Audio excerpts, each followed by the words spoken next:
나는 거실의 낡은 안락의자에 앉아있다.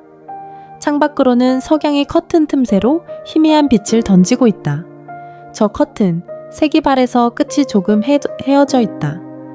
눈앞에는 작은 수첩이 있다. 가죽 표지가 달아빠진 옛날부터 써온 것이다. 옆에는 식은 보리차 잔. 오늘은 마실 기분이 안 난다. 수첩을 펼치니 숫자들이 빼곡하다. 가계부다. 그 작은 숫자들이 내 가슴에 콕콕 찔러온다. 왜 이렇게 됐을까? 머릿속에서 그렇게 생각하지만 대답은 듣고 싶지 않다. 방 건너편에서는 남편 민호가 전기와 꼬리에요 투엉도잉 와 수도요금 청구서를 보고 있다. 안경이 흘러내려 그가 작게 한숨을 쉬는 게 보인다. 4주 5년 함께 안 살았다면 몰랐을 텐데 에어컨 술이 맡겨야 할 것 같아. 민호가 낮은 목소리로 말한다. 나는 그의 눈을 본다. 약간 탁한 동공에 내 불안이 비쳐있다.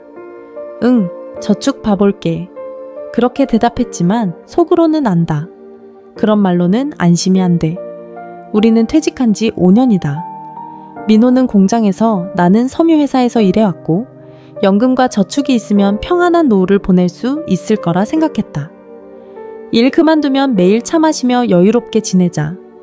옛날에는 웃으며 그런 이야기를 했어. 하지만 현실은 다르다. 매달 새로운 지출이 생긴다. 어제 슈퍼에서 채소 앞에 서서 물을 사려다 망설였다. 가격이 올라서 옛날 같으면 바로 바구니에 넣었을 텐데 지금은 계산하지 않으면 무섭다. 병원비, 약값, 집 수리비 모두가 조금씩 우리의 꿈을 깎아간다. 옛날 일 기억나? 내가 말하니 민호가 이쪽을 본다. 신혼 때? 내가 고개를 끄덕이니 그는 웃었다. 낡은 밥솥과 깨진 그릇밖에 없었지. 그래도 즐거웠어. 그 말에 가슴이 조여온다. 그때는 정말 아무것도 없었지만 행복했다. 민호가 돌아오면 나는 작은 부엌에서 김치찌개를 끓여 둘이 웃으며 밥을 먹었다. 월급은 적었지만 충분했다. 지금 생각하면 노후가 이렇게 무거울 줄은 꿈에도 몰랐어. 민호가 다시 청구서에 눈을 돌린다. 나는 수첩을 덮어 테이블에 놓는다.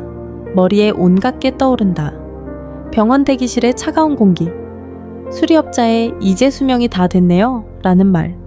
슈퍼에서 값표 보고 한숨 쉬는 자신. 모두 우리의 노후에 예상치 못한 것들이다. 더 편하게 살 수 있을 줄 알았는데. 그렇게 생각하니 마음이 소란스럽다. 하지만 민호의 옆에 얼굴을 보니 그도 같은 마음일 거야. 그는 청구서를 손에 쥔 채 괜찮아, 어떻게든 할게 라고 말했다. 그 말이 무겁다. 어떻게든 한다고? 저축은 줄기만 하고 연금으로는 부족한데 나는 다시 수첩을 펴서 숫자를 본다. 거기에는 현실이 있다. 에어컨 수리비, 약값, 식비, 공과금 하나하나가 우리의 노후를 예상치 못한 방향으로 끌어간다. 이제 이 예상치 못한 것과 마주해야 해. 민호와 둘이서 이 현실을 직시하고 뭔가 바꿔야 할지도 몰라. 석양이 사라져 방이 어두워진다. 나는 일어나 불을 켰다. 스위치를 누르는 손이 조금 떨리고 있었다. 예상치 못한 목록과 마주하는 나날들 불이 켜진 거실에서 나는 수첩을 손에 쥔 채 멍하니 앉아 있었다.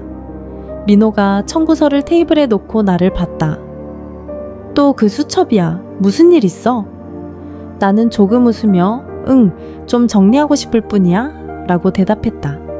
하지만 그 미소가 어색한 건 나도 안다. 민호는 흠 하고 작게 고개를 끄덕이더니 TV 쪽으로 시선을 돌렸다. 뉴스캐스터가 일기예보를 읽고 있다. 내일도 맑다고. 맑아도 우리의 마음은 맑지 않을 텐데 그날 밤 나는 좀처럼 잠이 오지 않았다. 머릿속에서 지출 생각만 빙빙 돈다. 에어컨 수리비, 슈퍼쇼핑, 병원 영수증 어느 것도 머리에서 안 떠난다. 이불 속에서 눈을 감아도 숫자가 떠오른다. 다음날 아침밥 준비를 하면서 나는 결심했다. 이 예상치 못한 것과 제대로 마주하자. 수첩에 적어서 하나하나 바라보자. 그러면 조금은 마음이 가벼워질지도. 민호가 부엌에 들어와 차를 타며 말했다. 오늘 무슨 일정 있어? 나는 김치찌개를 그릇에 담으며 가게 생각 좀 할 뿐이야 라고 대답했다. 그는 신문을 펼치며 그렇구나 라고만 말했다. 그 목소리가 조금 멀게 느껴졌다.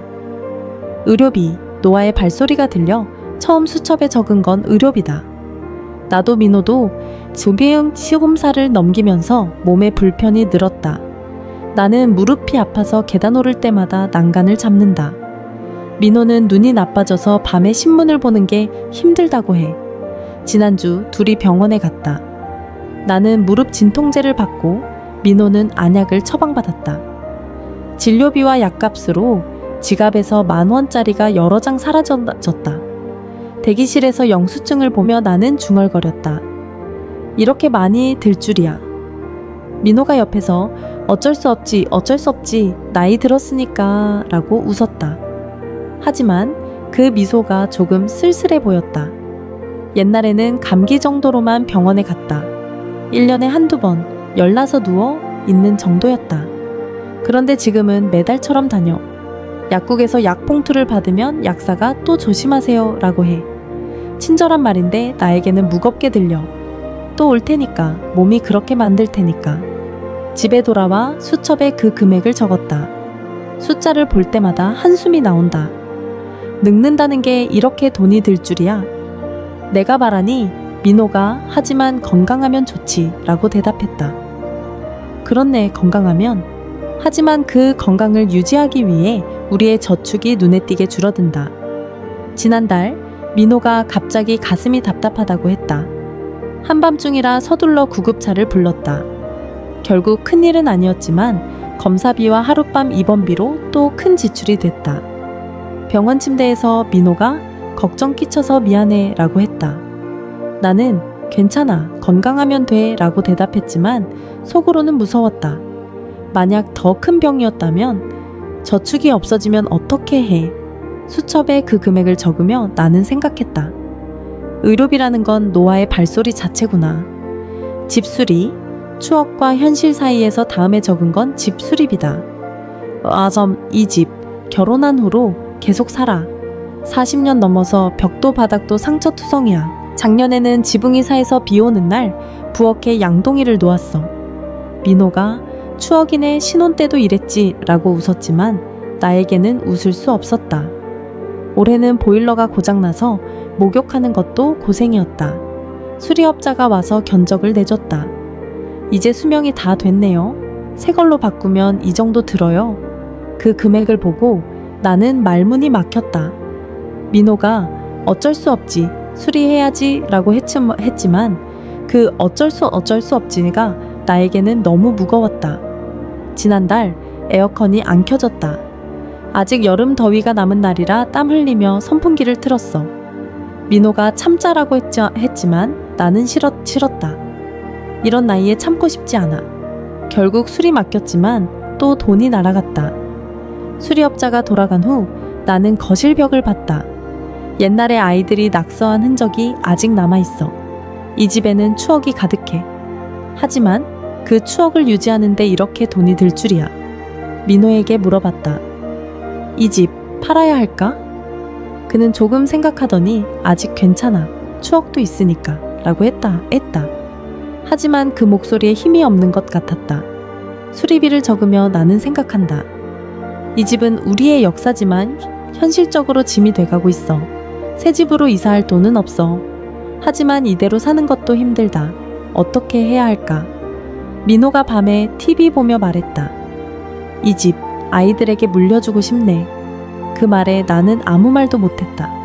물려주고 싶지. 하지만 그 때문에 우리가 고생하는 게 옳을까? 식비, 매일의 작은 갈등 식비도 나를 괴롭히는 하나다. 슈퍼 갈 때마다 값표 보고 멈춰 선다. 옛날에는 채소도 생선도 그렇게 비싸지 않았어. 무 하나, 감자들, 생선, 한 토막, 그걸로 충분했다. 지금은 같은 걸 사려면 지갑이 바로 가벼워진다. 지난주 생선 코너에서 고등어를 봤다. 가을 제철이야 민호가 좋아하니까 사려 했어. 하지만 한 마리에 5,000원 가까이 해. 옛날 같으면 상상도 못했어. 나는 결국 두부와 김치만 바구니에 넣었다. 요즘 뭐든 비싸네. 내가 말하니 민호가 어쩔 수 없지. 세상이 그러니까 라고 대답했다. 또 어쩔 수 없지야. 나는 말없이 쇼핑을 계속했다. 절약해야 해 라고 생각하지만 마음이 쓸쓸해진다. 옛날에는 둘이 맛있는 걸 먹으며 웃었어. 주말에는 민호가 뭐 맛있는 거 해줘 라고 해서 내가 신나서 요리했다. 지금은 가표와 상의하며 쇼핑하는 건 상상도 못했어. 요전날 동네 슈퍼에서 특가 계란을 봤다. 10개에 2,000원. 기뻐서 샀지만 집에 와서 알았어. 유통기한이 3일밖에 안 남았어. 민호가 뭐 빨리 먹으면 돼 라고 웃었지만 나는 웃을 수 없었다. 이런 쇼핑까지 해야 하다니. 수첩에 그날 식비를 적어 나는 생각했다. 돈이 없는 건 아니야. 하지만 이렇게 째째하게 사는 게 노후라니 슬퍼진다. 민호가 부엌에서 옛날처럼 떡볶이라도 해줘 라고 장난스럽게 말했다. 나는 기름이 비싸서 라고 대답해 둘이 쓴웃음을 지었다. 웃을 수 있지만 웃을 수 없다. 수도공과금, 보이지 않는 적과의 싸움, 수도공과금도 예상치 못하게 높다. 전기, 가스, 수도, 매달 청구서 올 때마다 놀란다. 여름은 에어컨, 겨울은 난방, 나이 들면 더위도 추위도 참기 힘들다. 옛날에는 선풍기 하나로 여름을 버텼어. 겨울은 두껍게 입고 온돌로 따뜻하게 지냈어. 지금은 그런 체력이 없어. 민호가 전기요금 비싸네 라고 중얼거린 날 나는 불 켜는 걸 망설였다. 하지만 어두운 방에서 사는 건 더 싫어. 지난달 가스요금이 평소보다 높았어. 보일러 때문일지도. 나는 목욕 시간을 짧게 하려 했다. 민호가 그렇게 참지 마 라고 했지만 나는 참고 싶었다. 돈 줄어드는 게 무서워서. 밤에 둘이 TV 볼 때 민호가 옛날에는 전기요금 신경 안 썼네 라고 했다. 나는 젊었으니까 라고 해서 둘이 웃었다. 하지만 그 웃음소리가 조금 공허하게 들렸다. 수첩에 공과금을 적어 나는 생각한다. 이런 보이지 않는 적과도 싸워야 하다니 노후가 혹독하네. 교류, 마음과 지갑의 줄다리기, 마지막은 교류 지출이다. 친구 모임, 손주 용돈, 동네 모임, 거절하기 힘들다. 지난달 옛 동료가 오랜만에 만나자라고 초대했다. 기뻤어. 카페에서 예시하기에 꽃이 피어 즐거웠어. 하지만 계산할 때 지갑 여는 손이 떨렸다. 한 명에 3,000원. 가벼운 점심인데 이렇게 들다니. 돌아오는 길에 민호에게 즐거웠지만 비싸네라고 하니 그가 가끔은 좋지 라고 했다. 그렇네, 가끔은. 하지만 쌓이면 무서워. 손주가 놀러 올 때도 할머니 과자 사줘 라고 해. 500원 정도로 기뻐하는 얼굴 보고 싶어서 자꾸 준다. 지난주 동네 축제에서 기부 부탁받았어. 1,000원짜리를 줬지만 속으로는 계산했다. 이 1,000원으로 며칠치 채소 사 먹을 수 있을까? 수첩에 그 금액을 적어나는 생각했다. 교류라는 건 마음을 따뜻하게 하지만 지갑을 차갑게 하네. 교류, 줄여야 할까? 내가 말하니 민호가 그렇네. 하지만 외로워질 텐데 라고 웃었다. 그의 말대로야. 사람 만나는 게 줄면 마음이 외로워진다. 하지만 돈 없는 것도 무서워. 어떻게 해야 할까? 민호가 옛날처럼 집으로 불러서 밥이라도 해주면 이라고 했다. 나는 그것도 돈 들어 라고 대답해 둘이 또 쓴웃음을 지었다. 이게 나의 예상치 못한 목록이다. 수첩을 보며 나는 오랜 시간 생각했다. 돈이 없는 건 아니야. 하지만 이렇게 사는 게 우리의 노후인가? 의료비, 집수리, 식비, 공과금, 교류. 하나하나가 우리의 꿈을 조금씩 깎아간다. 민호가 TV를 끄고 나에게 말했다. 있잖아. 그렇게 고민하지 마. 같이 생각해보자. 그 말에 나는 조금 구원받은 기분이었다. 마주하는 건 나 혼자가 아니야. 둘이면 어떻게든 될지도. 수첩을 덮어 나는 민호를 봤다. 그의 얼굴에 옛날과 같은 부드러운 미소가 있었다. 수첩을 덮은 나는 민호를 봤다. 그의 얼굴에는 옛날과 같은 부드러운 미소가 떠 있었다. TV 소리가 사라져 거실에 고요가 돌아왔다. 창밖으로는 석양이 마지막 빛을 던지고 있다. 나는 일어나 커튼을 조금 열었다. 주황빛이 방에 스며들어 왠지 따뜻하게 느껴졌다. 있잖아, 민호. 내가 말하니 그가 응? 하고 이쪽을 봤다. 우리 앞으로 어떻게 할까? 그 말이 자연스럽게 입에서 나왔다. 민호는 조금 생각하더니 천천히 말했다. 어떻게 할까라? 뭐 지금까지처럼 살면 되지. 하지만 조금 바꾸는 것도 괜찮아. 그의 목소리는 차분했다. 나는 소파에 다시 앉아 수첩을 손에 쥐었다. 바꾼다고? 뭐를? 민호가 웃으며 예를 들어 이 집 좀 더 작아도 될지도. 그 말에 나는 조금 놀랐다. 하지만 생각해보니 그의 말대로일지도. 이 집, 애착은 있지만 유지하는 데 지쳤어. 며칠 후 우리는 집에 대해 이야기를 나눴다. 아이들에게도 전화해서 의견을 들어봤다. 큰아들이 우리한테 신경 쓰지 마. 아빠 엄마가 편하면 돼 라고 해줬다. 딸도 이사하면 도와줄게 라고 웃었다. 아이들 목소리에 나는 조금 안심했다. 민호가 그럼 좀 진지하게 생각해볼까? 라고 해서 부동산 팸플릿을 가져왔다. 작은 아파트나 단독주택, 임대, 온갖 선택지가 있어. 나는 수첩을 펴 저축장고를 봤다. 이걸로 어떻게든 될까? 내가 말하니 민호가 응, 둘이면 괜찮아 라고 대답했다. 그 후로 우리는 조금씩 생활을 재검토했다. 슈퍼에서는 특가품을 노리게 됐어. 민호가 이거 옛날 같아서 재밌네 라고 하니 나도 웃으며 그렇네 라고 했다. 교류도 조금 줄였다. 친구에게 요즘 절약 중이라 라고 솔직히 말하니 알아, 나도 그래 라고 웃으며 공감했다. 의외로 모두 같은 고민을 안고 있구나. 공과금도 신경 쓰게 됐어. 목욕 시간 짧게 하거나 전기 자주 끄거나. 민호가 참는 것 같아서 싫네라고 하니 나는 참는 게 아니야. 현명하게 사는 거야. 라고 했다. 그는 그렇구나. 라고 웃었다. 어느 날 부동산에서 연락이 왔다. 작은 단독주택이 나왔다고. 지금 집보다 좁지만 둘이서 충분해. 마당도 있어서 민호가 좋아하는 화초를 둘 수 있어. 보러 갔을 때 나는 생각했다. 이 집이라면 새 출발이 될지도. 민호가 여기 좋네 라고 했다. 그 목소리에 망설임이 없었다. 우리는 그 자리에서 계약을 결정했다. 지금 집을 파는 절차도 시작했어. 추억 가득한 집을 놓는 건 아쉽지만 새 생활이 기다린다고 생각하니 조금 설렜다. 이사 준비를 하며 나는 수첩을 다시 봤다. 의료비, 집수리, 식비, 공과금, 교류. 그 예상치 못한 목록이 우리를 바꿨다. 돈이 없는 건 아니야. 그냥 노후가 생각보다 현실적이라는 걸 깨달았을 뿐이야. 민호가 짐을 정리하며 옛날처럼 단순하게 사는 것도 좋네 라고 했다. 나는 고개를 끄덕이며 응, 옛날처럼이라고 대답했다. 신혼 때의 그 기분이 조금 돌아온 것 같았다. 이사가 끝난 날 우리는 새 집 거실에 앉았다. 석양이 창에서 스며들어 방을 주황빛으로 물들인다. 나는 차를 타서 민호에게 줬다. 있잖아, 앞으로 어떻게 될까? 내가 말하니 그가 웃으며 모르겠지만 둘이면 괜찮아 라고 했다. 나는 그 말에 가슴이 따뜻해졌다. 확실히 예상치 못한 건 많았어.